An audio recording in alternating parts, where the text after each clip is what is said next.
여보, 밥 뭐야? 32년을 함께 산 남편이 제게 건넨 마지막 말이었습니다. 그날 저는 집을 나왔습니다. 짐도 별로 없었습니다. 왜냐하면 제 것이라고 할 만한 게 거의 없었거든요. 32년을 살았는데 말이죠. 저는 나쁜 남편과 산 게 아닙니다. 폭력도 없었고 도박도 없었고 큰 외도도 없었습니다. 그저 무관심뿐이었습니다. 하지만 그 무관심이 어떤 폭력보다 저를 죽였습니다. 어느 날 저는 다른 남자를 만났습니다. 손도 잡지 않았고 키스도 하지 않았습니다. 그런데 남편은 제게 소리쳤습니다. 불륜이야 이게. 저는 웃었습니다. 32년 동안 제 말을 한 번도 제대로 들어주지 않던 남편이 다른 여자랑 밥 먹고 커피 마시면서 그 말을 하더군요. 나는 손도 안 잡았어. 그러니까 불륜 아니야. 그럼 저도 불륜이 아니죠. 하지만 남편은 달랐습니다. 남자가 하는 건 괜찮고 여자가 하는 건 안 된다고 했습니다. 그 순간 깨달았습니다. 제가 32년 동안 사랑받은 게 아니라 이용당했다는 걸. 60을 바라보는 나이에 저는 선택했습니다. 남은 인생을 계속 참고 살 것인가 아니면 저로서 살 것인가. 엄마, 이 나이에 무슨 이혼이야. 창피해. 딸이 말했습니다. 하지만 저는 대답했습니다. 엄마도 살고 싶어.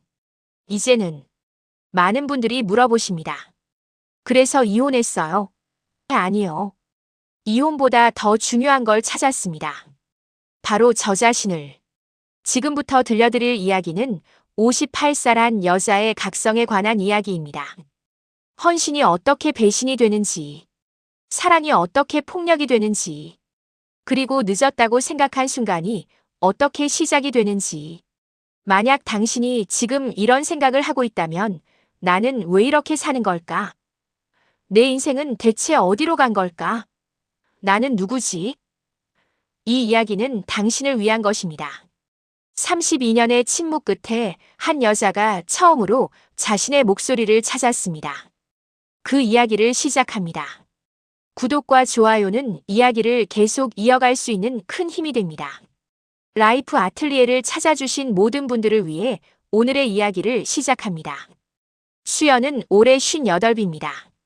아침 6시에 일어나 남편의 아침을 차리고 저녁에는 그가 퇴근할 시간에 맞춰 저녁상을 준비합니다. 주말이면 장을 보고 명절이면 차례상을 차립니다. 특별한 일이 없어도 집은 늘 깨끗하고 냉장고는 늘 채워져 있습니다. 그렇게 32년을 살았습니다. 수연은 25에 결혼했습니다. 남편은 성실했고 미래가 있어 보였습니다. 친정어머니가 말씀하셨죠. 저 사람 괜찮다.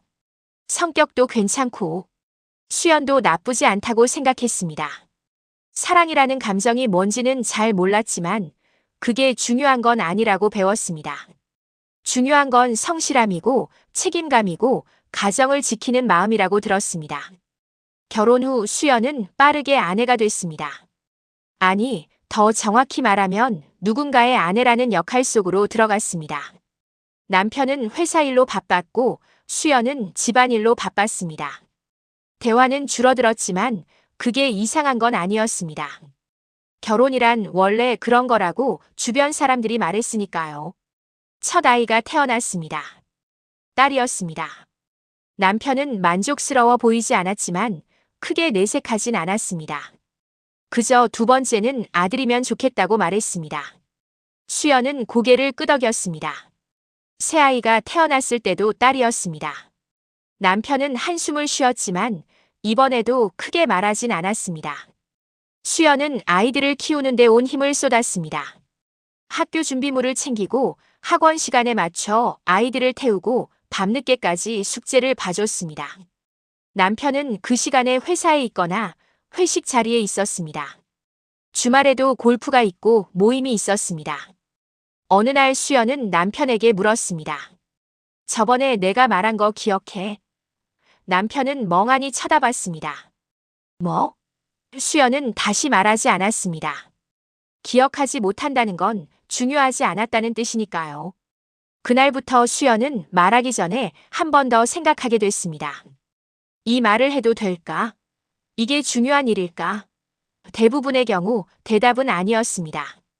그래서 수연은 점점 더 말을 줄여갔습니다.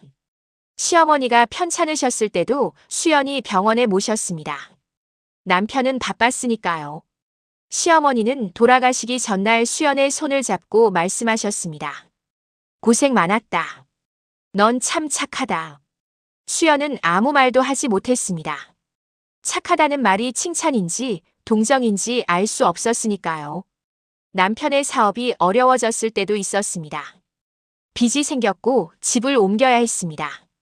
수연은 살림을 줄였고 아이들 학원을 정리했습니다. 남편은 그 시간 동안 술을 마셨습니다. 자책하는 것처럼 보였지만 수연에게 미안하다는 말은 없었습니다. 다만 다들 힘들어라는 말만 반복했습니다. 수연은 그 시간 동안 단 한 번도 울지 않았습니다. 우는 게 무슨 소용이냐고 생각했습니다. 문제가 해결되는 것도 아니고 누군가 위로해주는 것도 아니니까요. 그냥 견디면 됐습니다. 수연은 견디는 데 익숙했습니다. 아이들이 자라서 집을 떠났습니다. 큰딸은 결혼했고 둘째는 유학을 갔고 막내는 서울에서 취업했습니다. 집은 갑자기 넓어졌습니다. 수연은 그때 깨달았습니다. 자신이 지금까지 무엇을 했는지, 무엇을 위해 살았는지를. 하지만 답은 나오지 않았습니다. 어느 날 저녁 수연은 남편에게 말했습니다. 우리 주말에 어디 갈까? 남편은 텔레비전을 보다가 대답했습니다. 갑자기 왜? 갈 데도 없는데. 수연은 입을 다물었습니다. 갈 곳이 없는 게 아니었습니다. 같이 갈 마음이 없는 거였습니다. 수연의 생일은 올해도 조용히 지나갔습니다. 남편은 까먹었고 아이들은 문자를 보냈습니다. 엄마 생일 축하해요. 나중에 전화할게요. 전화는 오지 않았습니다. 수연은 괜찮다고 생각했습니다. 원래 그런 거니까요. 그날 밤 수연은 거울 앞에 섰습니다. 58배 얼굴이 보였습니다. 주름이 깊어졌고 머리카락에 흰 머리가 섞여 있었습니다.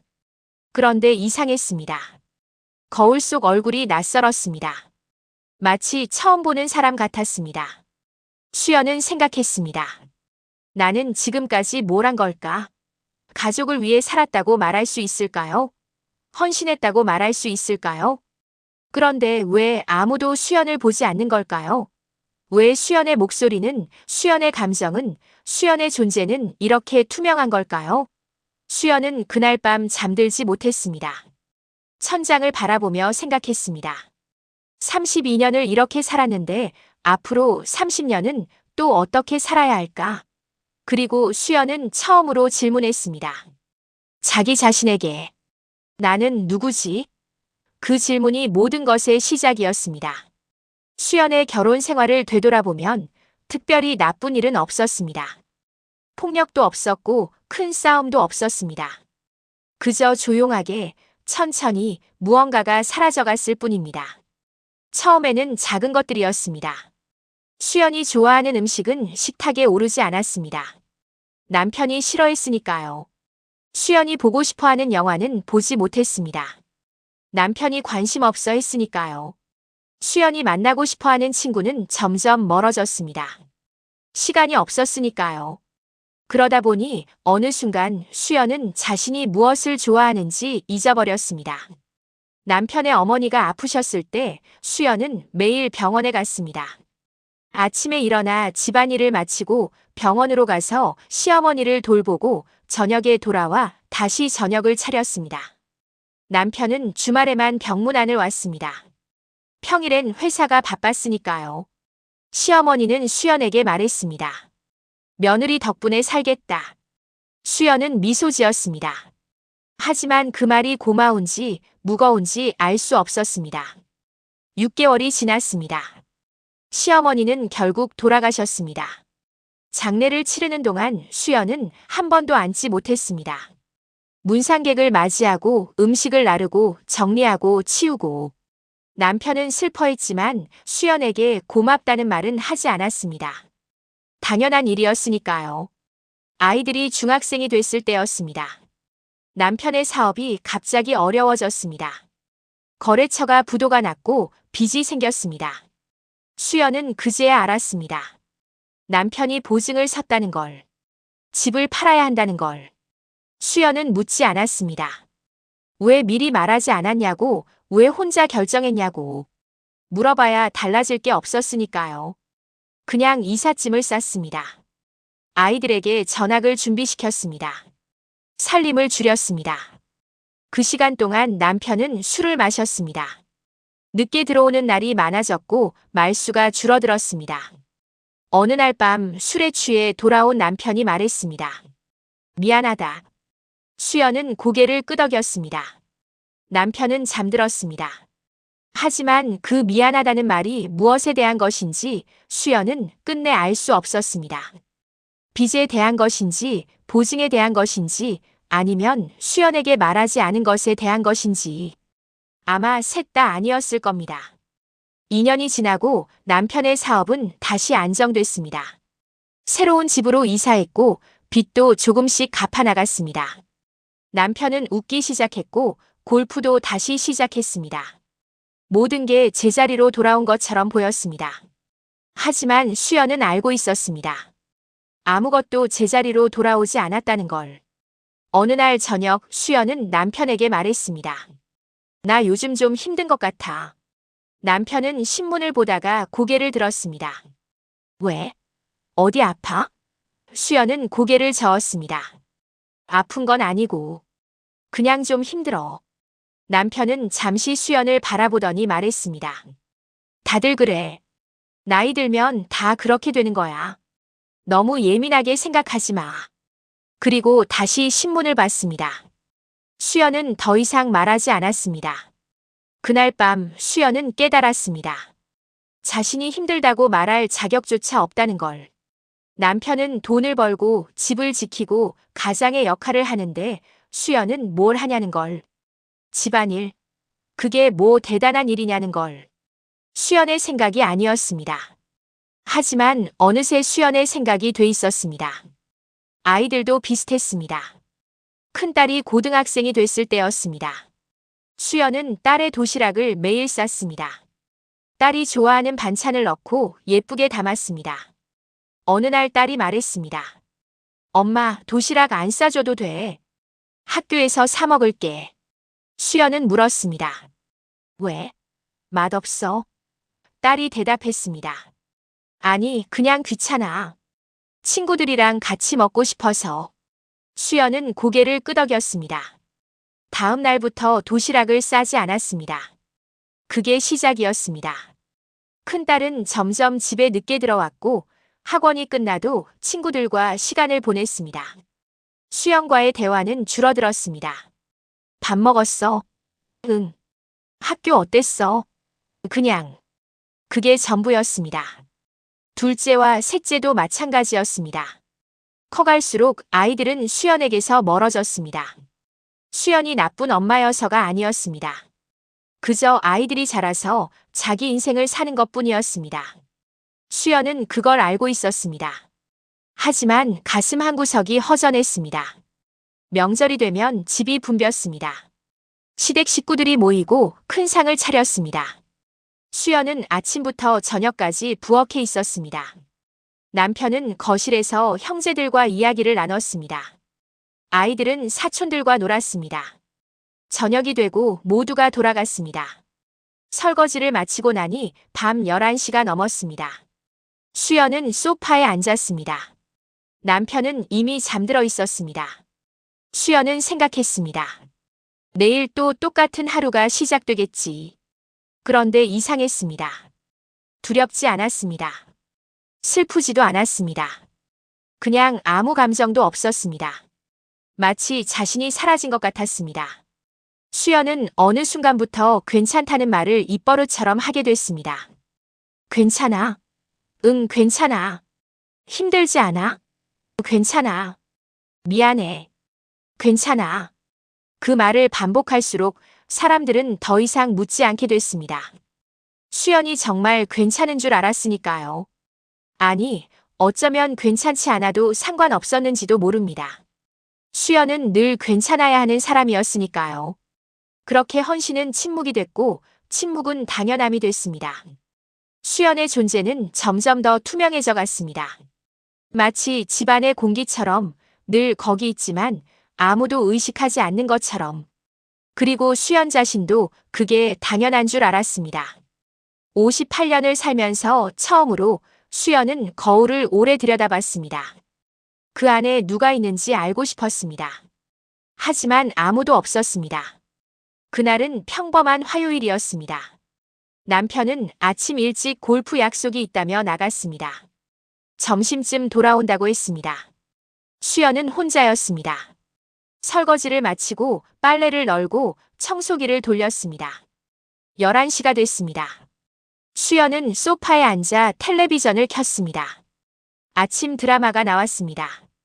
보다가 끄고 다시 켜고 또 끄고 시간은 가지 않았습니다.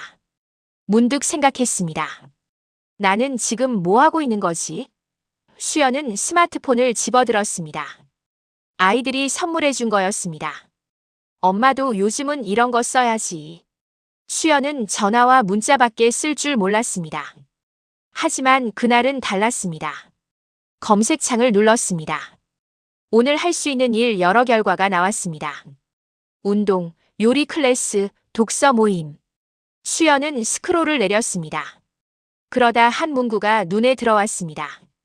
시민문화센터 마이너스 오늘의 무료 전시회 사진 전시회였습니다. 일상의 순간들이라는 제목이었습니다. 수연은 사진을 좋아했습니다. 아니, 좋아했던 것 같았습니다. 결혼 전에는 카메라를 들고 다니곤 했습니다. 결혼 후에는 남편이 말했습니다. 그런 거에서 뭐 해? 돈도 안 되는데. 수연은 카메라를 장롱 깊숙이 넣어뒀습니다. 그런데 오늘은 가고 싶었습니다. 수연은 옷을 갈아입었습니다. 평소에 입던 편한 옷이 아니라 외출복을 꺼냈습니다. 오래전에 산 카디건과 깔끔한 바지. 거울을 봤습니다. 낯설었지만 나쁘지 않았습니다. 문화센터는 집에서 버스로 30분 거리였습니다. 수연은 버스에 앉아 창밖을 봤습니다. 이 시간에 집 밖에 있는 게 얼마 만인지 기억나지 않았습니다. 병원 가는 것 말고는. 전시회장은 조용했습니다. 평일 낮이라 사람이 많지 않았습니다. 벽에 사진들이 걸려 있었습니다. 낡은 골목, 빗물 고인 길, 창가에 앉은 노인, 공원 벤치. 수연은 천천히 걸으며 사진을 봤습니다. 특별한 사진은 아니었습니다. 그저 누군가의 일상이었습니다. 하지만 이상하게도 가슴이 먹먹해졌습니다. 한 사진 앞에 오래 섰습니다. 빈 의자가 찍힌 사진이었습니다. 공원 벤치였습니다. 누군가 앉아 있었을 것 같은데 비어 있었습니다. 제목은 부재였습니다. 수연은 그 사진을 보며 생각했습니다. 저게 나인 것 같다. 좋은 사진이죠? 뒤에서 목소리가 들렸습니다. 수연은 고개를 돌렸습니다. 한 남자가 서 있었습니다. 60대 초반쯤 돼 보였습니다. 단정한 인상에 부드러운 미소를 띠고 있었습니다. 수연은 당황했습니다. 네. 좋네요. 남자가 말했습니다. 이 사진 찍은 사람이 쟨니다. 제가 이 전시회 작가거든요. 아, 그러시구나. 수연은 어색하게 웃었습니다. 더 할 말이 없었습니다. 남자는 사진을 보며 말했습니다. 이 사진은 제가 오래 생각하고 찍은 건데요. 부재라는 게 그 자리에 누가 없다는 게 아니라 있었지만 아무도 기억하지 못하는 상태라고 생각했어요. 수연은 남자를 봤습니다. 남자는 계속 사진을 보고 있었습니다. 그래서 의자를 찍었어요. 의자는 항상 거기 있는데 앉는 사람만 바뀌잖아요. 의자 입장에선 자기가 누굴 기다리는지도 모르죠. 수연은 가슴이 뛰는 걸 느꼈습니다.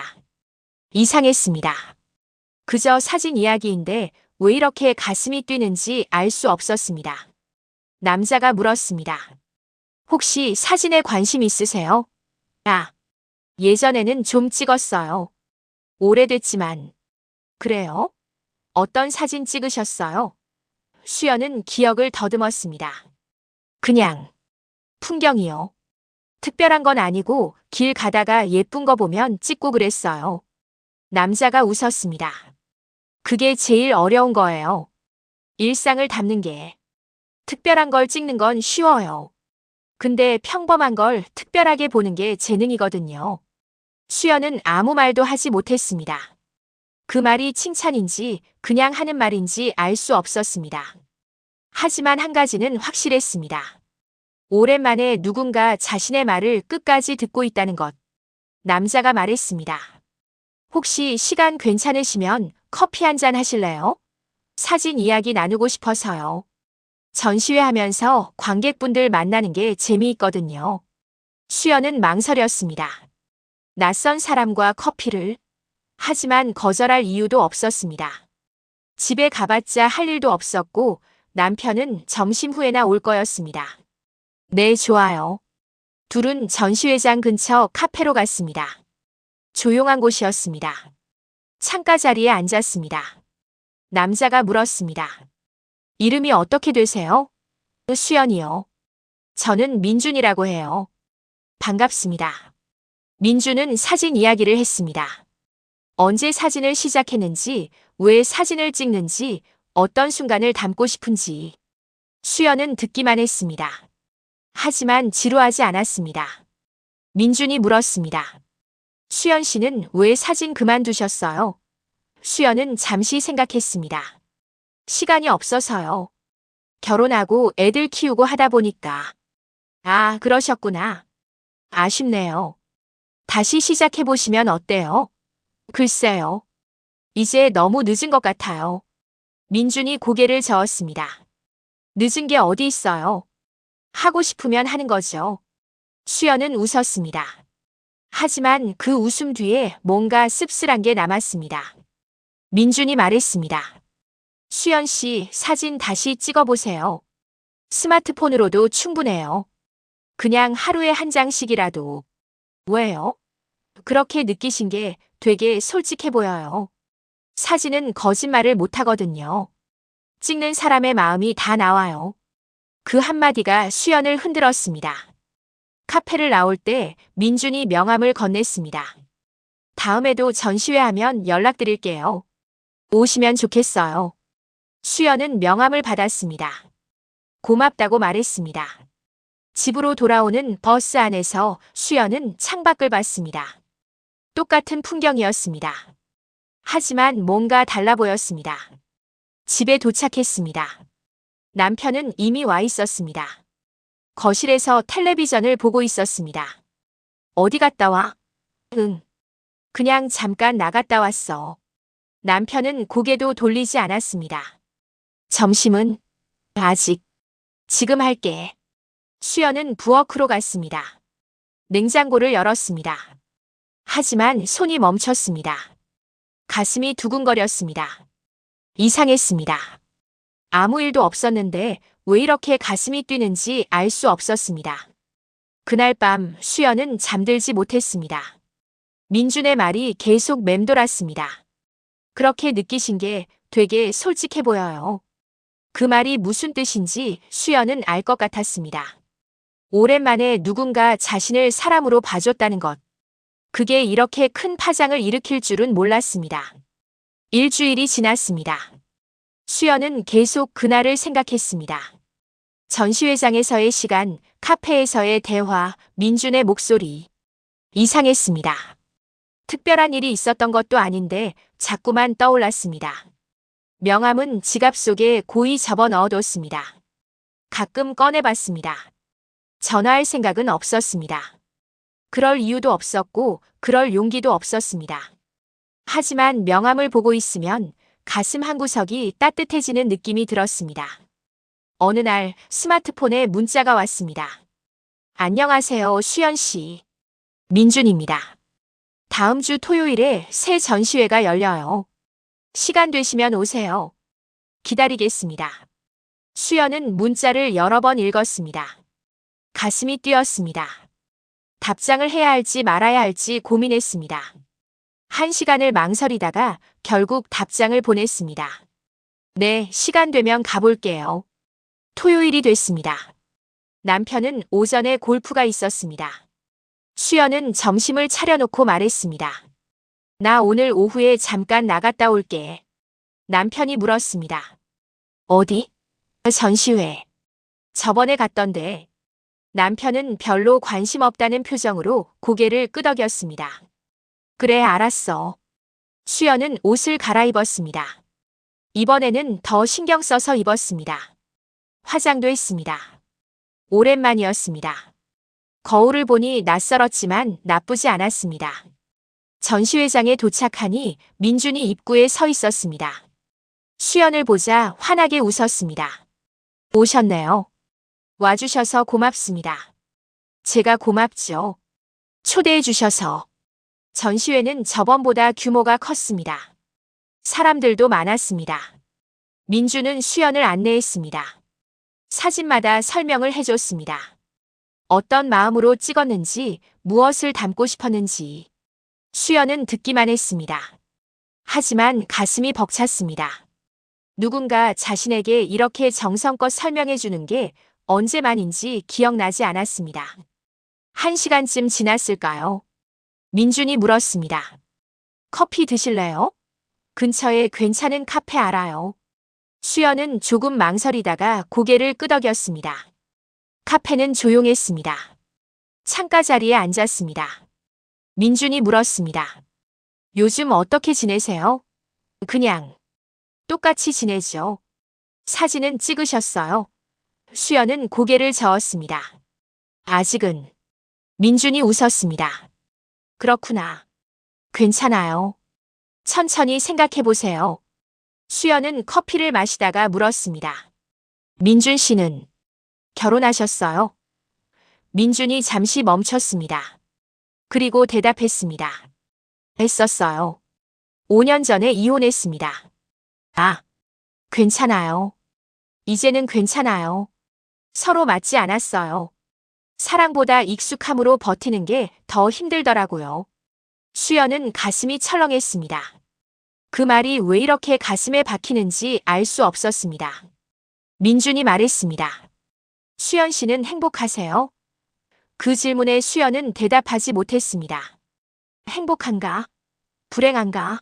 생각해 본 적이 없었습니다. 그냥 살았을 뿐입니다.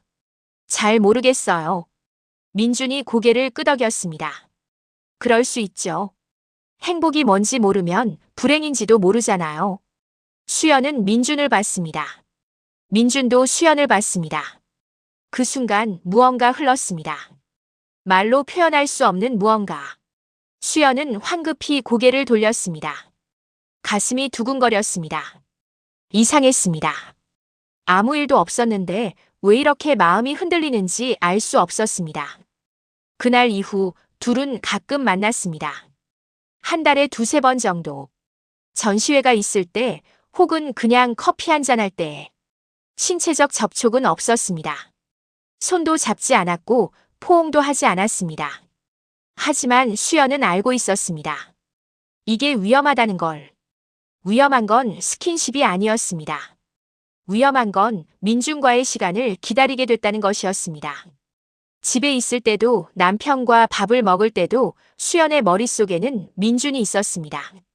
다음에 만나면 무슨 이야기를 할까? 민준은 어떤 사진을 보여줄까? 민준은 오늘 뭘 하고 있을까? 수연은 스스로를 책망했습니다. 이러면 안 돼. 나는 결혼한 사람이야. 하지만 마음은 듣지 않았습니다. 어느 날 민준이 말했습니다. 수연 씨와 이야기하면 시간 가는 줄 몰라요. 수연은 가슴이 뛰는 걸 느꼈습니다. 저도요. 민준이 물었습니다. 혹시 제가 부담스러우세요? 아니요. 전혀요. 다행이다. 솔직히 걱정했거든요. 혹시 제가 너무 자주 연락하는 건 아닌가? 수연은 고개를 저었습니다. 아니에요. 오히려. 고마워요. 뭐가요? 그냥 제 이야기를 들어줘서요. 제가 뭘 느끼는지 물어봐줘서요. 민준이 웃었습니다. 그게 당연한 건데요.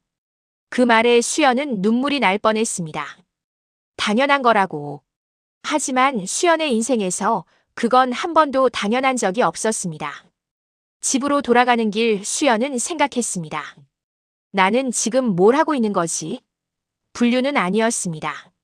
손도 잡지 않았고 키스도 하지 않았고 사랑한다는 말도 하지 않았습니다. 하지만 마음은 이미 경계를 넘었습니다. 수연은 알고 있었습니다. 자신이 사랑에 빠진 게 아니라는 걸. 민준을 사랑하는 게 아니라 민준 앞에서의 자기 자신을 사랑하게 된 거라는 걸. 집에서는 투명인간이지만 민준 앞에서는 수연이었습니다. 의견도 있고 감정도 있고 목소리도 있는 사람.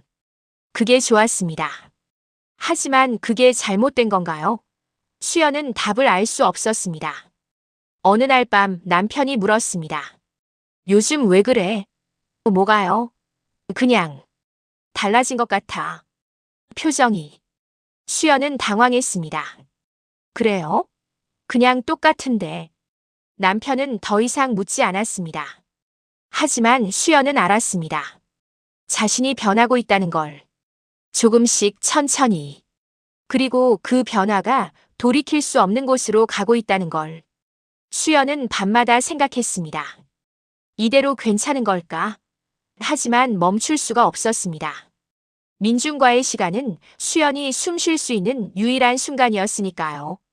그렇게 수연은 알면서도 빠져들고 있었습니다. 존중이라는 이름의 위험한 감정 속으로.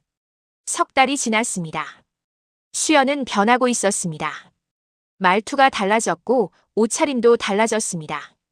거울을 보는 횟수가 늘었고 웃는 날이 많아졌습니다. 하지만 그 웃음은 집에서 나오는 게 아니었습니다. 남편은 여전했습니다. 아침에 일어나 출근하고 저녁에 돌아와 텔레비전을 보고 주말에는 골프를 갔습니다. 수연에게 묻는 것은 밥 뭐야? 세탁물 어디 있어? 이거 어디 갔어? 그게 전부였습니다.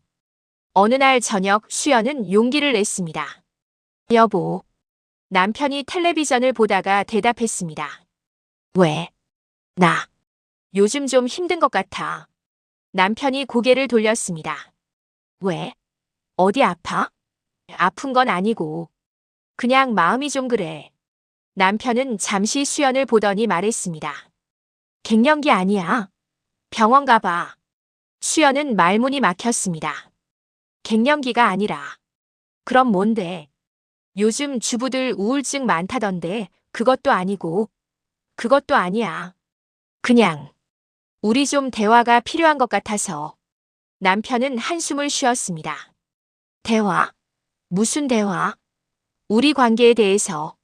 남편은 리모컨을 내려놓았습니다. 귀찮다는 표정이었습니다. 관계가 무슨 문제가 있어. 잘 살고 있잖아. 잘 살고 있어. 그럼. 나 돈 벌어오고 너 집 지키고 애들 다 키웠고. 뭐가 문제야? 수연은 가슴이 답답했습니다. 그게 문제가 아니라. 그럼 뭐가 문제야? 내가 때리기라도 해. 바람 피우기라도 해. 나 뭐 잘못한 거 있어? 수연은 대답할 수 없었습니다. 잘못한 게 없었습니다. 폭력도 없었고 외도도 없었고 도박도 없었습니다. 그저 무관심뿐이었습니다. 하지만 그 무관심이 어떤 폭력보다 아팠습니다. 수연이 조심스럽게 말했습니다. 여보, 나는 내가 나한테 좀 더 관심 가져줬으면 좋겠어.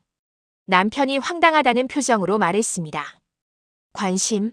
내가 관심 없어. 나 매일 집에 와서 밥 먹고 자는데. 그게 관심이야? 그럼 뭐가 관심이야? 내가 뭘 더 해줘야 돼? 수연은 말했습니다. 내 이야기 좀 들어줘. 내가 뭘 느끼는지, 뭘 힘들어하는지. 남편은 고개를 저었습니다. 수연아, 다들 그렇게 살아. 나도 힘들어. 회사 다니는 게 얼마나 힘든데. 근데 나 그거 가지고 너한테 하소연하냐? 그럼 나도 힘든 거 말하면 안 돼? 아니, 말해. 근데 뭘 어쩌라고. 내가 해결해 줄 수 있는 게 있어? 없잖아. 그럼 그냥 참고 사는 거지. 수연은 눈물이 날 것 같았습니다. 참고 산다고? 그래. 다들 참고 살아. 세상이 원래 그런 거야. 너만 힘든 거 아니야.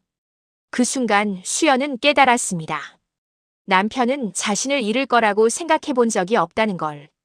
수연이 떠날 거라고는 상상도 못 한다는 걸. 수연은 당연히 거기 있을 거라고, 영원히 참고 살 거라고 믿고 있다는 걸. 수연이 물었습니다. 나 떠나면 어떻게 할 거야? 남편은 웃었습니다. 진지하게 받아들이지 않는 웃음이었습니다. 떠나? 어디로? 너 지금 무슨 드라마 보고 감정 이입한 거 아니야? 진심으로 물어보는 거야. 남편은 웃음을 멈췄습니다. 하지만 여전히 진지하지 않았습니다. 수연아, 현실적으로 생각해봐. 내가 어디가? 돈도 없는데. 그리고 우리 이 나이에 무슨 이혼이야. 창피해서 어떻게 살아? 수연은 얼어붙었습니다. 남편은 수연을 사랑해서 붙잡는 게 아니었습니다.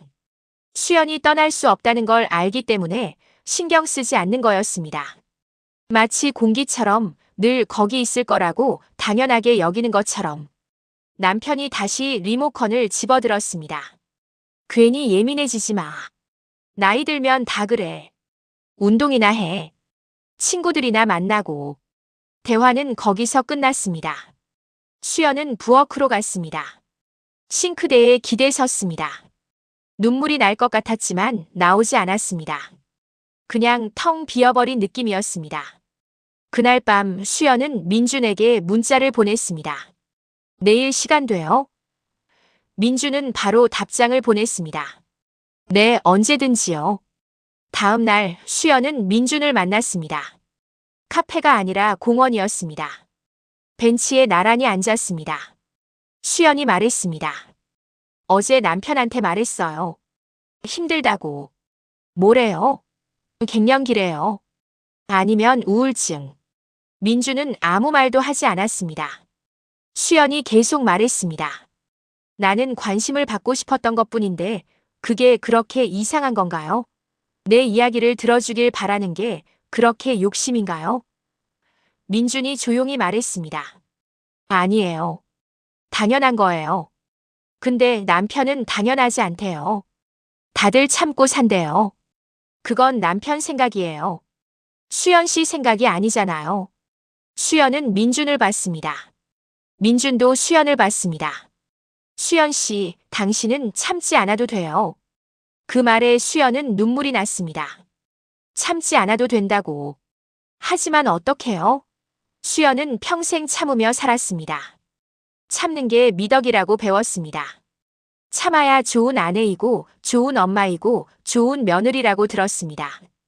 민준이 수건을 건넸습니다. 수연은 눈물을 닦았습니다. 미안해요. 이러려고 만난 건 아닌데. 괜찮아요. 울어도 돼요. 수연은 한참을 울었습니다. 민준은 옆에 조용히 앉아 있었습니다. 아무 말도 하지 않았습니다. 그냥 거기 있어줬습니다. 울음이 그치자 수연은 말했습니다. 나 이러면 안 되는 거 알아요. 뭐가요? 이렇게 자꾸 민준 씨를 찾는 거요. 나 결혼한 사람이잖아요. 민준이 조심스럽게 말했습니다. 수연 씨, 우리 아무것도 안 했잖아요. 그래도 마음이 이미 다른 곳에 가 있어요. 민준은 한참 침묵하다가 말했습니다. 수연 씨가 결정할 일이에요. 내가 뭐라고 말할 수 없어요. 만약에 제가 남편을 떠나면 민준 씨는 어떻게 할 거예요? 민준은 수연을 봤습니다. 진지한 눈빛이었습니다. 수연 씨, 저를 위해서 떠나지 마세요. 수연 씨 자신을 위해서 결정하세요. 그게 무엇이든.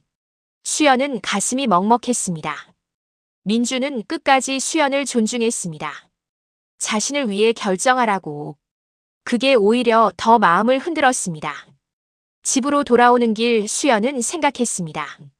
남편은 수연을 사랑하지 않았습니다. 사랑한 적이 있는지도 모르겠습니다. 다만 익숙했고 필요했고 당연했을 뿐입니다. 그리고 그게 가장 잔인한 배신이었습니다. 사랑이 식어서가 아니라 애초에 수연을 사람으로 본 적이 없었다는 것. 그날 밤 수연은 결심했습니다. 더 이상 참지 않기로 수연은 아무 선택도 하지 않았습니다. 민준과의 관계를 끊지도 않았지만 더 나아가지도 않았습니다. 남편을 떠나지도 않았지만 예전처럼 살지도 않았습니다. 그저 중간 어딘가에 허공에 매달린 채로 있었습니다. 하지만 세상은 수연의 침묵을 기다려주지 않았습니다. 남편은 달라졌습니다. 아니, 더 정확히 말하면 수연이 달라진 걸 눈치챘습니다. 수연이 예전처럼 순응하지 않는다는 걸. 예전처럼 고개를 끄덕이지 않는다는 걸. 어느 날 저녁 남편이 물었습니다. 요즘 대체 뭐가 문제야? 문제 없어요. 문제 없으면 왜 이래? 표정도 안 좋고 말도 없고. 원래 말 없었잖아요. 아니, 예전이랑 다르다고. 뭔가 삐딱해진 것 같아. 수연은 웃음이 나왔습니다. 삐딱해졌다고. 평생 고개 숙이고 살다가 처음으로 고개를 든 게 삐딱한 거라고. 그냥 피곤해요. 남편은 못마땅한 표정으로 말했습니다. 요즘 자꾸 밖에 나가던데 어디 다니는 거야? 그냥 산책하고 전시회 보고 그래요. 전시회? 자꾸? 혼자? 수연은 남편을 봤습니다. 의심하는 눈빛이었습니다. 혼자 다니면 안 돼요. 아니, 그런 게 아니라. 그냥 요즘 이상해서. 뭐가 이상한데요? 남편은 대답하지 못했습니다. 구체적으로 뭐라고 꼬집을 게 없었으니까요. 그저 느낌이었습니다. 수연이 변하고 있다는 느낌. 그날 이후 남편은 수연을 감시하기 시작했습니다. 어디 가냐고 물어보고 언제 오냐고 확인하고 통화 내역을 슬쩍 보려고 했습니다. 수연은 질식할 것 같았습니다. 평생 무관심하다가 이제 와서 관심을 보이는 게 감시였습니다. 사랑이 아니라 소유욕이었습니다. 어느 날 큰딸이 집에 왔습니다. 오랜만이었습니다. 손주를 안고 왔습니다. 엄마 잘 지내? 응, 잘 지내. 딸은 수연을 보더니 말했습니다. 엄마 요즘 좀 달라진 것 같은데. 화장도 하고. 그래? 응. 좋아 보여. 뭐 좋은 일 있어? 수연은 웃었습니다. 아니, 그냥. 저녁을 먹는 자리에서 딸이 남편에게 물었습니다. 아빠, 엄마 요즘 좀 이상하지 않아? 남편이 고개를 끄덕였습니다. 그러게. 요즘 자꾸 밖에 나가고 말도 적어지고. 딸이 수연을 봤습니다. 엄마, 혹시 무슨 일 있어? 없어. 다들 왜 그래? 딸이 조심스럽게 말했습니다. 엄마 나이에 그럴 수 있대. 친구 엄마도 그랬는데 갱년기 우울증이었어. 병원 한번 가보는 게 어때? 수연은 숨이 막혔습니다. 딸마저도 수연의 변화를 병으로 치부했습니다. 나 아픈 거 아니야. 그래도 그냥 검사라도 해봐. 요즘 약 좋은 거 많대. 수연은 더 이상 대꾸하지 않았습니다. 딸이 돌아가고 수연은 설거지를 하다가 그릇을 떨어뜨렸습니다. 깨지는 소리가 났습니다. 남편이 부엌으로 왔습니다. 왜 이래, 정신없이. 미안해요. 요즘 대체 왜 이래? 계속 이러면 나도 모르겠다. 수연은 바닥에 쪼그려 앉아 깨진 그릇을 주웠습니다. 손에 베었습니다. 피가 났지만 아프지 않았습니다. 그날 밤 수연은 민준에게 전화했습니다. 목소리가 떨렸습니다. 민준 씨. 왜요? 무슨 일 있어요? 나 미치겠어요. 집에 있으면 숨이 안 쉬어져요. 지금 어디예요? 집이요. 나올 수 있어요? 수연은 창밖을 봤습니다. 밤 10시였습니다. 남편은 거실에서 텔레비전을 보고 있었습니다. 잠깐만요. 수연은 거실로 갔습니다. 나 편의점 다녀올게요. 남편이 놀란 표정으로 물었습니다. 지금? 왜? 급하게 필요한 게 있어서. 뭔데? 그냥 있어요. 금방 올게요. 수연은 남편의 대답을 기다리지 않고 나갔습니다. 공원에서 민준이 기다리고 있었습니다. 수연을 보자 걱정스러운 표정으로 다가왔습니다. 괜찮아요? 수연은 고개를 저었습니다. 안 괜찮아요. 무슨 일 있었어요? 다들 나를 이상하게 봐요. 남편도 딸도. 내가 변한 게 병이래요. 약을 먹어야 한대요. 민주는 수연의 손을 잡았습니다. 처음이었습니다. 지금까지 한 번도 손을 잡지 않았는데 수연 씨는 아프지 않아요. 그럼 나는 뭔데요? 왜 이렇게 힘든데 아무도 이해를 못하는 거예요? 민준이 말했습니다. 이해 못하는 게 아니에요. 이해하고 싶지 않은 거예요. 수연 씨가 변하면 그 사람들이 불편해지니까요. 수연은 눈물이 났습니다. 나는 그냥 사람 대접받고 싶었던 건데. 알아요. 존중받고 싶었고, 내 이야기를 들어주는 사람이 있었으면 좋겠고, 내가 뭘 느끼는지 물어봐주는 사람이 있었으면 좋겠고. 그게 그렇게 큰 욕심이에요. 아니에요. 전혀. 수연은 한참을 울었습니다. 민주는 수연의 손을 계속 잡고 있었습니다. 울음이 그치자 수연은 말했습니다. 나 이제 어떻게 해야 돼요? 민준이 조용히 말했습니다. 수연 씨 인생이에요. 수연 씨가 결정해야 해요. 나는 결정할 수가 없어요. 무서워요. 뭐가 무서워요?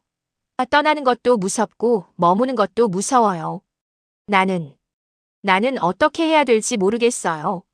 민주는 수연을 꼭 안았습니다. 처음이었습니다. 누군가 수연을 이렇게 안아준 게. 괜찮아요. 천천히 생각하세요. 제가 여기 있을게요. 수연은 민준의 품에서 울었습니다. 오랫동안. 집으로 돌아가는 길 수연은 깨달았습니다. 자신이 이미 선택을 했다는 걸. 떠나지도 머물지도 않기로 한 그 순간 이미 무너지기 시작했다는 걸. 헌신은 공허가 됐고 공허는 자아 붕괴가 됐습니다. 수연은 더 이상 예전의 수연이 아니었습니다. 하지만 새로운 수연이 되지도 못했습니다. 그저 중간 어딘가에서 무너지고 있었습니다. 천천히 고통스럽게. 한 달이 더 지났습니다. 수연은 점점 더 집에서 멀어졌습니다. 물리적으로가 아니라 정서적으로. 같은 공간에 있어도 마음은 다른 곳에 있었습니다. 남편과 밥을 먹어도 대화는 없었습니다. 텔레비전을 봐도 내용이 들어오지 않았습니다. 그저 시간이 지나가기를 기다렸습니다. 어느 날 수연은 정리를 하다가 오래된 앨범을 발견했습니다. 결혼 앨범이었습니다. 먼지가 쌓여 있었습니다. 수연은 앨범을 펼쳤습니다. 젊은 수연이 있었습니다. 25의 수연. 웨딩드레스를 입고 웃고 있었습니다. 하지만 그 웃음이 진짜였는지 수연은 알 수 없었습니다. 남편도 젊었습니다. 잘생기지는 않았지만 성실해 보였습니다. 그때도 지금도 남편의 표정은 크게 달라지지 않았습니다. 수연은 사진을 넘기다가 한 장에 멈췄습니다. 신혼여행 사진이었습니다. 제주도였습니다. 둘이 나란히 서 있었습니다. 하지만 손을 잡고 있지 않았습니다. 어색한 거리를 두고 서 있었습니다. 수연은 기억했습니다. 그날 남편이 뭐라고 했는지. 사진 찍는 거 왜 이렇게 오래 걸려? 빨리 끝내자. 신혼여행 내내 남편은 불편해했습니다. 여행이 귀찮았고 사진 찍는 것도 귀찮았고 수연과 단둘이 있는 것도 어색해했습니다. 수연은 그때 실망했습니다. 하지만 말하지 않았습니다. 원래 남자들은 이런가 보다 하고 넘겼습니다. 그게 시작이었습니다. 앨범을 넘기면 넘길수록 수연은 깨달았습니다. 사진 속에서 수연은 늘 혼자였습니다. 가족 사진에서도 아이들과 함께 있는 사진에서도 명절 사진에서도 수연만 카메라를 보고 있었고 다른 사람들은 각자의 방향을 보고 있었습니다. 마치 수연이 없는 것처럼. 수연은 앨범을 덮었습니다. 가슴이 답답했습니다. 그날 저녁 남편이 늦게 들어왔습니다. 회식이 있었다고 했습니다. 술 냄새가 났습니다. 밥 먹었어요? 응, 먹었어. 그럼 씻으러 가요. 남편은 침실로 들어갔습니다. 수연은 거실을 정리하다가 남편의 재킷이 소파에 걸쳐져 있는 걸 봤습니다. 주머니에서 뭔가 삐져나와 있었습니다. 영수증이었습니다. 수연은 무심코 집어들었습니다. 음식점 영수증이었습니다. 오늘 날짜. 저녁 8시. 그런데 이상했습니다. 인원수가 2명이었습니다. 회식이라고 하지 않았나요? 수연은 재킷을 뒤졌습니다. 다른 주머니에서 또 다른 영수증이 나왔습니다. 지난주 토요일. 카페 영수증. 아메리카노 2잔. 그날 남편은 골프 간다고 했습니다. 수연의 손이 떨렸습니다. 계속 뒤졌습니다. 지갑 안쪽에서 작은 종이가 나왔습니다. 메모였습니다. 여자 필체였습니다. 오늘 고마웠어요. 다음에 또 만나요. 수연은 그 자리에 주저앉았습니다. 남편이 샤워를 마치고 나왔습니다. 수연을 보고 놀랐습니다. 왜 그래? 수연은 메모를 들어 보였습니다. 이게 뭐예요? 남편의 얼굴이 굳었습니다. 그건 회식이라고 했죠. 2명이서 하는 회식이 어디 있어요? 남편은 당황했습니다. 아, 그거. 그냥 후배랑 밥 먹은 거야. 후배요? 여자 후배요? 응. 회사 후배. 수연은 웃음이 나왔습니다. 골프 간다고 한 날도 그 후배 만났어요. 남편은 대답하지 못했습니다. 얼마나 된 거예요? 뭐가? 그 여자랑요. 남편이 손을 내저었습니다. 아니야, 오해야. 진짜 그냥 후배야. 일 때문에 만난 거야. 일 때문에 토요일에 카페에서 만나요. 메모까지 받으면서요. 남편은 짜증을 냈습니다. 야, 나 외도 안 했어. 그냥 밥 먹고 커피 마신 거야. 뭐가 문제야? 숨긴 게 문제죠. 숨긴 게 아니라 말 안 한 거지. 말하면 너 오해할 것 같아서. 수연은 기가 찼습니다. 오해요? 이게 오해예요? 남편이 목소리를 높였습니다. 그래, 오해야. 나 진짜 아무것도 안 했어. 손도 안 잡았어. 수연은 조용히 말했습니다. 손을 잡는 게 문제가 아니에요. 그럼 뭐가 문제야? 나한테는 관심도 없으면서 다른 여자랑은 시간을 보낸 게 문제예요. 남편은 말문이 막혔습니다. 수연이 계속 말했습니다. 나한테는 내 이야기 들어주지도 않으면서 그 여자 이야기는 들어줬죠. 나한테는 커피 한 잔 같이 마시자고 안 하면서 그 여자랑은 카페에 갔죠. 남편은 변명을 찾지 못했습니다. 그건 그냥 뭐예요? 그 여자가 나보다 편해서요? 나보다 재미있어서요? 남편이 화를 냈습니다. 야, 나 외도 안 했다니까. 너 지금 뭐 하는 거야? 나도 똑같은 거 했어요. 남편이 멈췄습니다. 뭐? 수연은 남편을 똑바로 봤습니다. 나도 다른 남자 만났어요. 손도 안 잡았어요. 키스도 안 했어요. 그냥 커피 마시고 이야기 나눴어요. 당신 말대로면 이것도 외도가 아니죠? 남편의 얼굴이 일그러졌습니다. 뭐라고? 너 미쳤어? 나는 괜찮고 나는 안 되는 거예요. 그게 같아? 남자가 하는 거랑 여자가 하는 게 같아? 수연은 한숨을 쉬었습니다. 역시 그렇게 생각하시는구나. 당연하지. 나는 가장이야. 나는 밖에서 일하고 돈 벌어오잖아. 그래서요? 그래서 바람 피워도 돼요? 바람 안 피웠다고. 수연은 더 이상 말하지 않았습니다. 남편도 입을 다물었습니다. 긴 침묵이 흘렀습니다. 남편이 먼저 말했습니다. 수연아, 미안해. 뭐가요? 그 후배 일은 정말 아무것도 아니야. 그냥 회사에서 힘들어하길래 밥이나 사주고 그런 거야. 나도 힘들었는데 밥 사준 적 있어요? 남편은 대답하지 못했습니다. 수연이 말했습니다. 당신은 나한테 한 번도 관심 없었어요.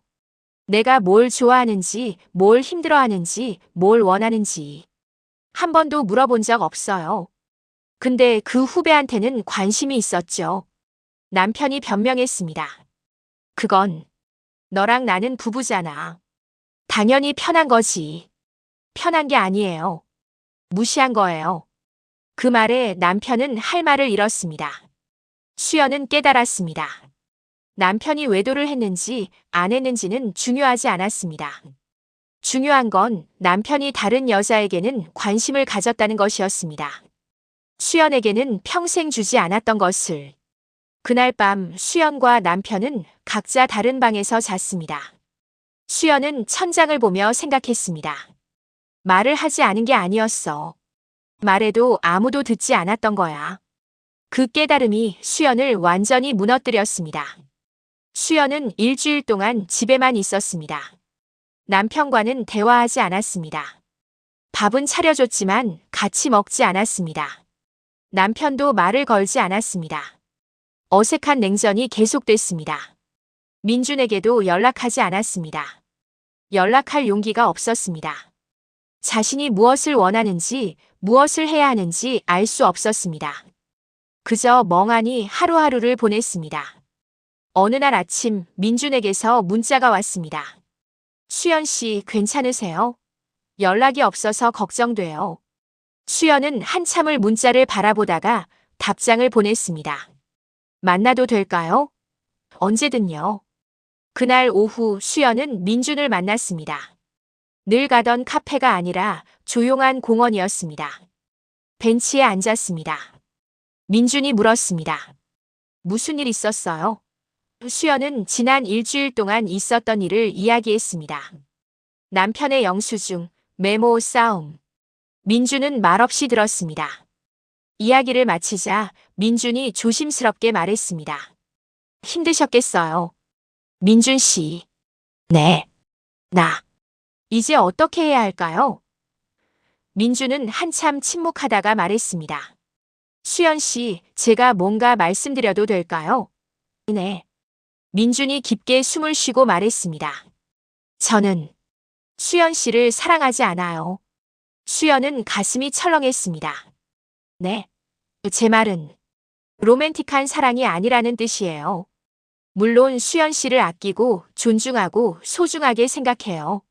하지만 제가 수연 씨를 사랑해서 만난 건 아니에요. 수연은 당황했습니다. 그럼 왜 만나신 거예요? 민준이 부드럽게 웃었습니다. 제 아내 이야기를 한 적 있죠? 네. 이혼하셨다고. 제 아내도 수연 씨 같았어요. 평생을 저를 위해 살았죠.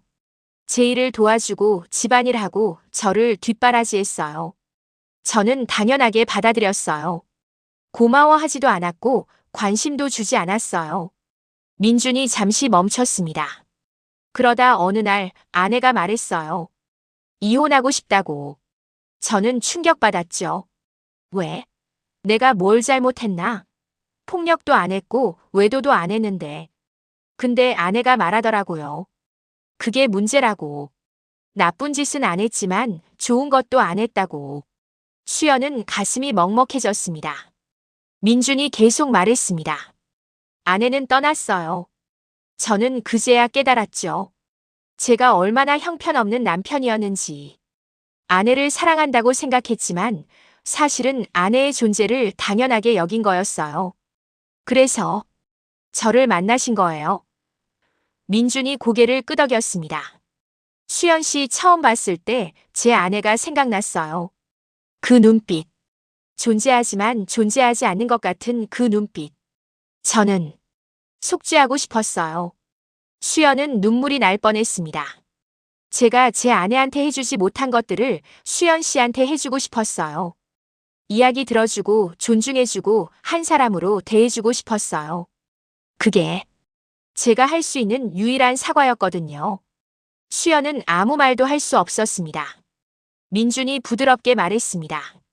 수연 씨, 저는 수연 씨의 해답이 아니에요. 저는 그냥 거울이에요. 수연 씨가 자기 자신을 볼 수 있게 해주는. 그럼 우리는 뭐였어요?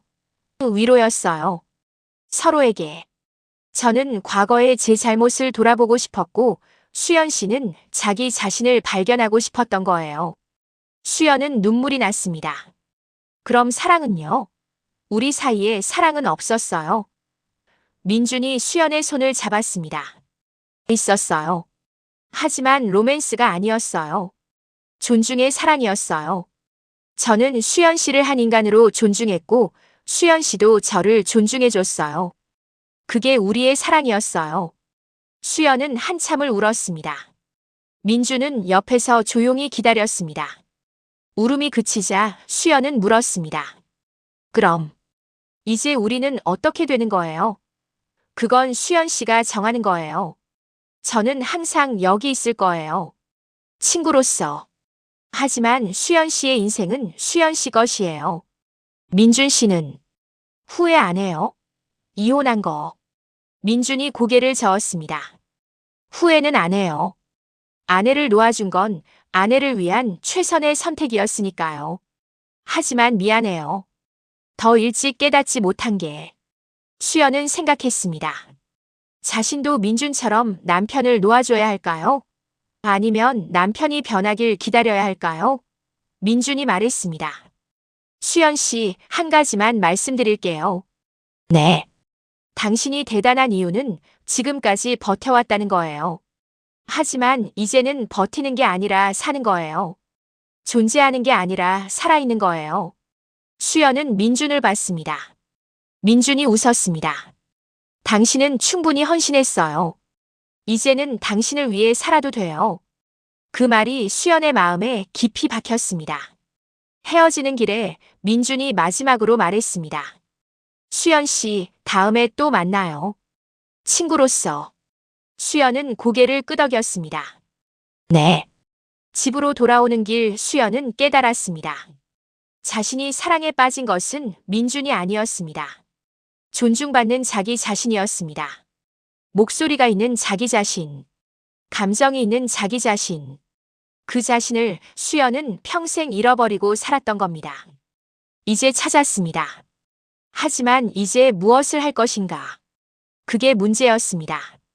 수연은 변했습니다. 민준과의 대화 이후 뭔가 달라졌습니다. 더 이상 참지 않았습니다. 더 이상 고개를 숙이지 않았습니다. 남편이 퇴근하고 들어왔을 때 저녁상이 차려져 있지 않았습니다. 밥은 냉장고에 반찬 있어요. 차려 드세요. 남편은 당황했습니다. 왜?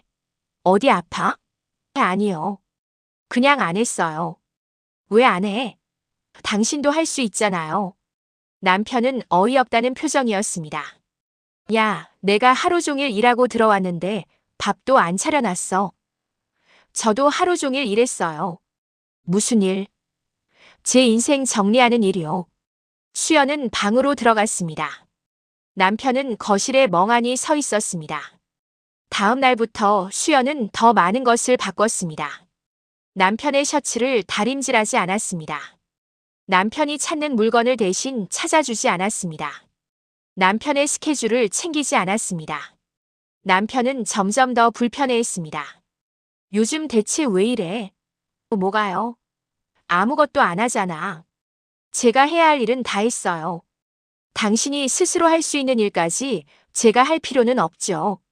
수연아, 우리 부부잖아. 도와줘야지. 수연은 웃었습니다. 도와준다는 건 서로가 하는 거예요. 저만 일방적으로 도와주는 게 아니에요.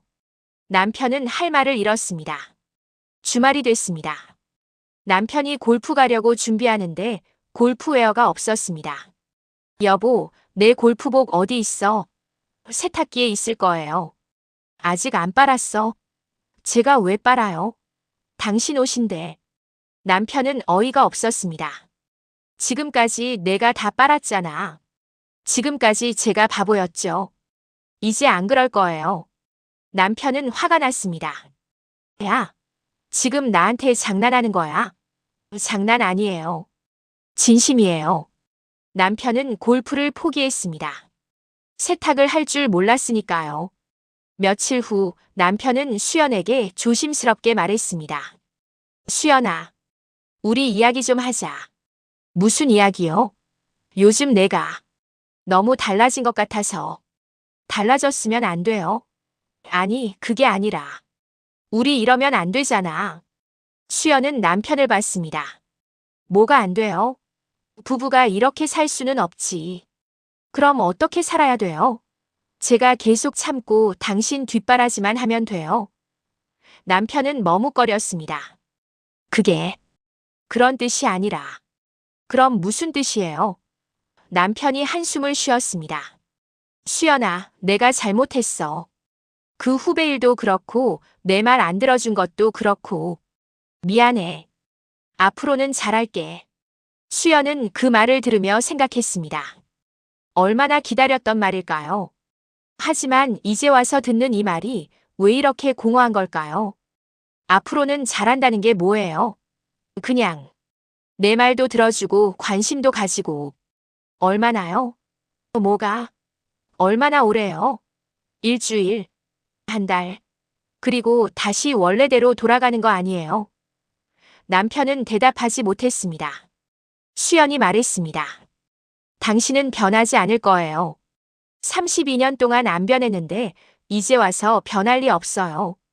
당신은 그냥 불편한 거예요. 제가 더 이상 순응하지 않으니까. 수연아, 저는 이제 지쳤어요. 이해받으려고 애쓰는 것도 사랑받으려고 노력하는 것도. 당신한테는 제가 필요하지 존중받고 싶은 사람이 아니에요. 남편의 얼굴이 굳었습니다. 그럼 어쩌자는 거야? 수연은 조용히 말했습니다. 이혼하고 싶어요. 남편은 얼어붙었습니다. 뭐라고? 이혼하자고요. 미쳤어. 이 나이에 무슨 이혼이야. 나이가 무슨 상관이에요. 상관 있지. 우리 60 앞둔 사람들이 무슨 이혼이야. 창피해서 어떻게 살아. 수연은 한숨을 쉬었습니다. 역시 그렇게 생각하시는구나. 당연하지. 애들도 다 컸고 이제 좀 편하게 살 나이인데 무슨 이혼이야. 편하게요? 누가 편한 거예요? 당신만 편한 거 아니에요. 남편이 목소리를 높였습니다. 야, 내가 뭘 잘못했는데. 나 평생 일해서 돈 벌어왔어. 애들 대학 보냈어. 집도 지켰어. 내가 뭘 더 해야 돼. 나를 사랑했어야죠. 그 말에 남편은 입을 다물었습니다. 수연이 계속 말했습니다. 저는 당신의 하녀가 아니에요. 당신의 뒷바라지나 하라고 태어난 사람이 아니에요. 저도 꿈이 있고 원하는 게 있고 존중받고 싶은 사람이에요. 수연아, 그건 나도 알아. 알면서 왜 안 했어요? 32년 동안 왜 한 번도 제대로 대해주지 않았어요? 남편은 대답하지 못했습니다. 수연이 말했습니다. 당신은 절 사랑한 적이 없어요. 그냥 편했을 뿐이에요. 제가 당신 말 잘 듣고 순종하고 아무 불평 없이 살아줘서 편했던 거예요. 아니야. 나 너 사랑해. 수연은 고개를 저었습니다. 이제 와서 그런 말 하지 마세요. 32년 동안 한 번도 사랑한다고 말한 적 없잖아요. 남편은 눈물을 글썽였습니다. 수연아, 나 어떻게 하면 돼? 뭘 해야 내가 마음을 돌려? 수연은 창밖을 봤습니다. 아무것도 안 해도 돼요. 이미 늦었어요. 늦지 않았어. 우리 다시 시작할 수 있어. 저는 이미 끝났어요. 마음이. 남편은 무너졌습니다. 제발, 제발 이러지 마. 내가 잘할게. 정말 잘할게. 수연은 남편을 봤습니다. 처음으로 남편이 자신에게 애원하고 있었습니다. 하지만 이상하게도 아무 감정도 들지 않았습니다. 당신이 잘하는 게 중요한 게 아니에요. 제가 행복한 게 중요한 거예요. 나랑 있으면 행복하지 않아? 아니요. 그 대답에 남편은 완전히 무너졌습니다. 수연은 방으로 들어갔습니다. 남편은 거실에 주저앉았습니다.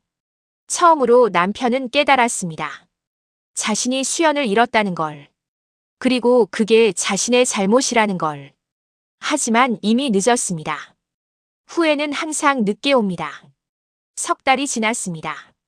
수연은 집을 나왔습니다. 이혼은 아니었습니다. 별거였습니다.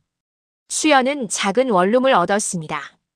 생전 처음으로 자기 이름으로 된 공간이었습니다. 처음에는 두려웠습니다. 혼자 사는 게.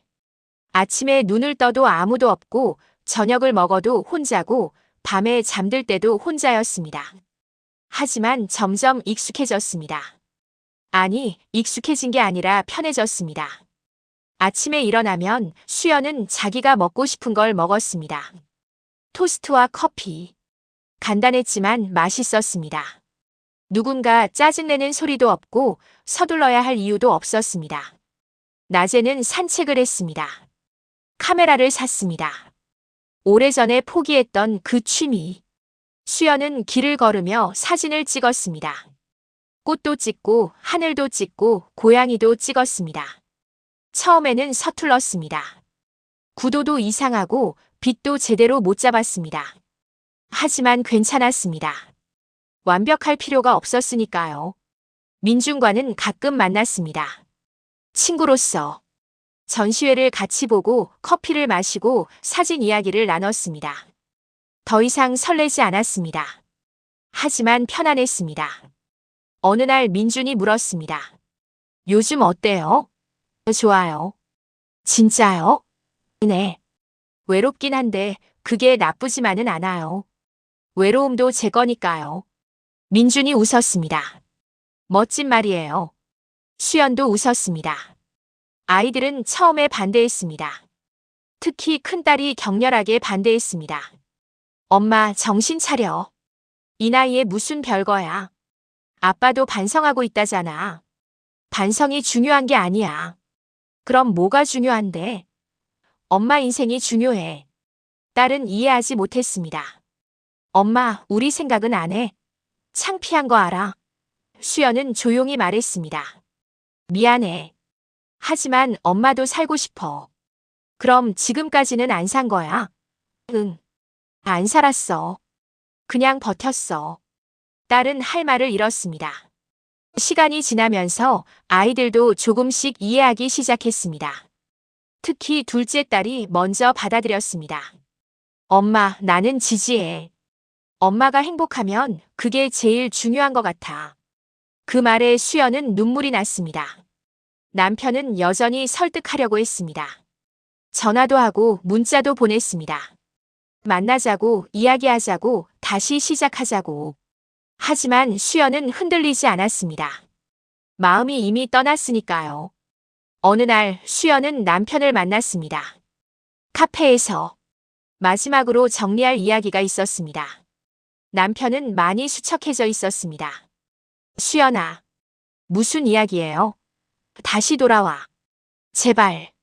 수연은 고개를 저었습니다. 안 돼요. 왜? 내가 뭘 더 해야 돼? 나 정말 달라졌어.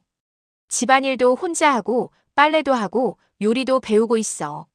그건 당신을 위한 거예요. 저를 위한 게 아니에요. 남편은 눈물을 글썽였습니다. 너 없으면 못 살아. 수연은 부드럽게 말했습니다. 살 수 있어요. 다들 살아요. 수연아, 나 진짜 사랑해. 알아요. 이제는 아는 것 같아요. 그런데 그게 중요한 게 아니에요. 뭐가 중요한데? 제가 저를 사랑하는 게 중요해요. 남편은 이해하지 못했습니다. 수연이 계속 말했습니다. 저는 평생 저를 사랑하지 않았어요. 저를 위한 선택을 한 적이 없었어요. 다 당신을 위해, 아이들을 위해, 가족을 위해 살았어요. 그런데 이제 저를 위해 살고 싶어요. 나랑 있으면 안 돼. 당신과 있으면 다시 예전으로 돌아갈 거예요. 당신이 원하는 저로. 하지만 그건 진짜 제가 아니에요. 남편은 울었습니다. 수연은 처음 봤습니다. 남편이 우는 걸. 미안해요. 하지만 이게 저의 선택이에요. 수연은 자리에서 일어났습니다. 남편은 더 이상 붙잡지 않았습니다. 밖으로 나오니 해가 지고 있었습니다. 노을이 아름다웠습니다. 수연은 카메라를 꺼내 사진을 찍었습니다. 그 순간 수연은 깨달았습니다. 자신이 프레임 밖으로 걸어 나왔다는 걸. 오랫동안 갇혀있던 틀에서 벗어났다는 걸. 집으로 가는 길 수연은 생각했습니다. 앞으로 어떻게 살아야 할까요? 모릅니다. 하지만 이제는 자기 선택으로 살 거예요. 원룸에 도착했습니다. 작지만 따뜻한 공간이었습니다. 수연은 저녁을 차렸습니다. 간단한 국과 밥.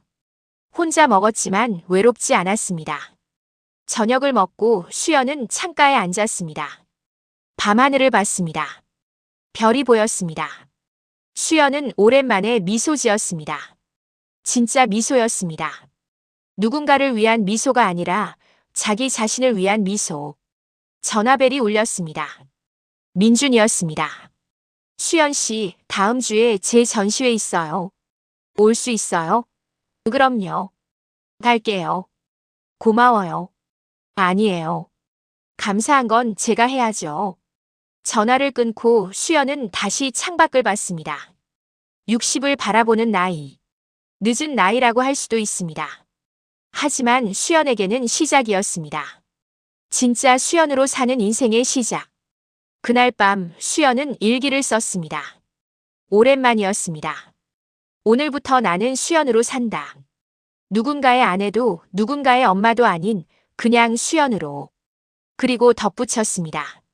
사랑보다 중요한 건 존재로서 존중받는 삶이다. 수연은 일기장을 덮고 잠자리에 들었습니다. 오랜만에 편안한 잠이었습니다. 꿈을 꾸지 않았습니다. 아니, 어쩌면 꿈 그 자체가 됐는지도 모릅니다. 수연은 자유로웠습니다. 그리고 그게 수연이 평생 찾던 것이었습니다. 이 이야기는 한 여성의 각성에 관한 것입니다. 사랑이 식어서가 아니라 애초에 사랑이 없었다는 것을 깨닫는 순간. 헌신이 잘못된 게 아니라 헌신을 당연하게 여기는 것이 폭력이라는 것을 아는 순간. 그리고 마침내 자기 자신을 선택하는 용기를 내는 순간. 수연의 이야기는 많은 시니어들의 이야기입니다. 평생을 다른 사람을 위해 살다가 마지막 순간에 자신을 발견하는 사람들. 늦었다고 생각할 때가 가장 빠른 때입니다. 존엄은 나이를 묻지 않습니다. 60분이라는 긴 시간, 이 이야기와 함께 해주셔서 진심으로 감사합니다. 당신의 따뜻한 마음이 누군가에게 전해지길 바랍니다. 구독과 좋아요는 더 많은 감동 스토리를 만드는 힘이 됩니다.